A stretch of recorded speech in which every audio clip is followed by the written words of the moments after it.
Relaunching the GBV command center where victims of gender-based violence can call in and immediately receive a form of assistance. But now I'm joined by Justice Minister Ronald Lamola here, who's part of the delegation that's relaunching this center. Minister, thank you very much for your time. Talk to us about the significance of this center.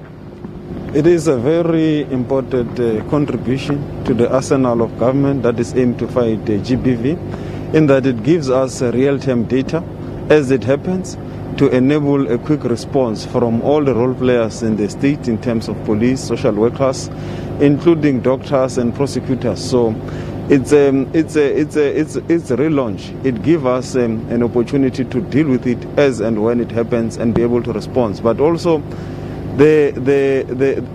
any fight against anything in the world, I mean, COVID-19 has shown us is that you need a data collection center.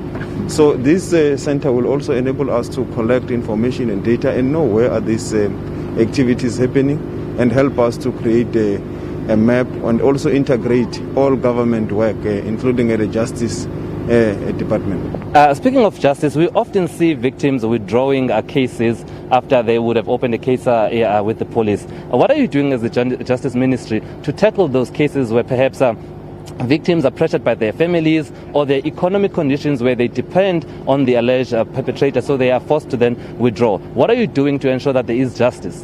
Yeah, hence we are putting the Criminal Law Amendment Act, which will enable prosecutors to refuse when such kind of withdrawals are happening, where there are no clear facts, there is still evidence that shows that indeed what the case was reported, the grounds for prosecution to proceed. So this will empower the prosecutors to act in that regard. And even now, prosecutors across the country, they are trained and deal with such matters very sensitively to ensure that justice must still prevail.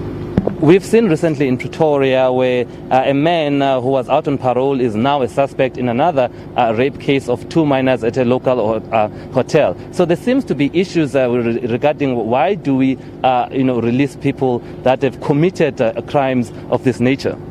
Yeah, such a kind of diabolic behavior gives the whole parole system a very bad name, and we should condemn such kind of activity, because this person was released in 2017 and given through and taken through the parole program. It's an important program in that you do not want a person to get out of prison when his sentence is expiring, because that person will not have been given a gradual integration into society.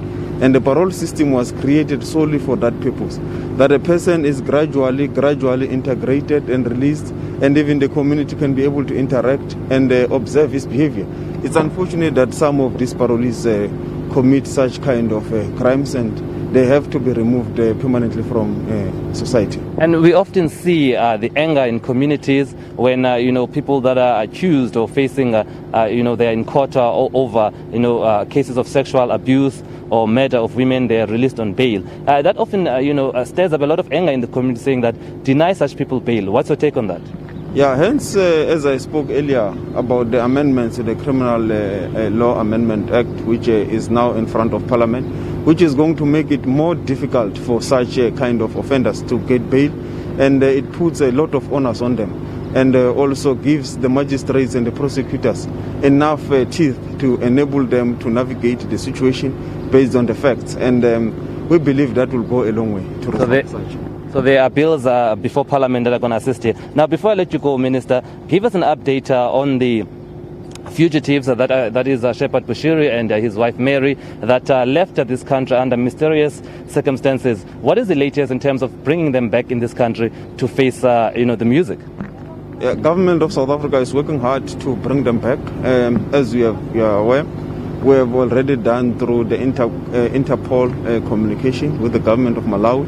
And we have also already, through the NPA, issued a provisional warrant of arrest, which was executed to arrest him in Malawi, and he was released, unfortunately, on grounds that we still do not understand. Hence, the prosecution in Malawi, it's appealing that decision of the magistrate.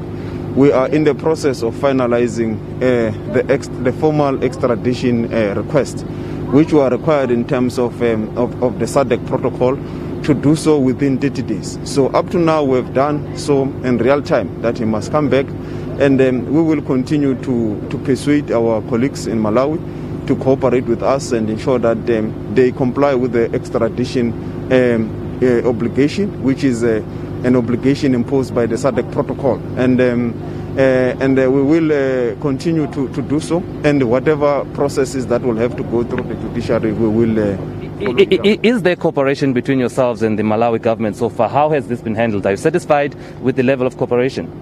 Up to so far, there is no reason for us to doubt that the authorities in Malawi are cooperating. As we have seen, they've executed the provisional warrant of arrest, and the person was unfortunately released by the magistrate, which the prosecution in Malawi is now appealing. So it shows that they are attending to what the SADC protocol has imposed on them, and in terms of their international obligation.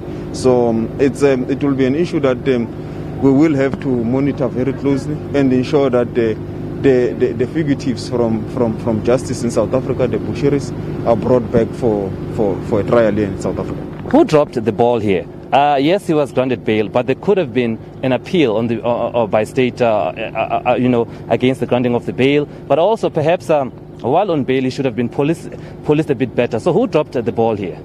Yeah, as you are aware, there is an ongoing investigation. So, I will not want to really comment on that. We will want to give that investigation a life of its own, so that it gives us a comprehensive picture of what happened since he was arrested, and also what led to the escape and how, and what could be the root causes that we'll need to deal with. What I can state is that the government is concerned about how he left and what happened, because it brings an embarrassment to the entire criminal justice system and the entire government as a whole. Hence, we are working hard to bring him back, and we are also expecting soon a report from the investigating processes that will give us a clear picture of what happened, because we believe this is what all South Africans will want to hear.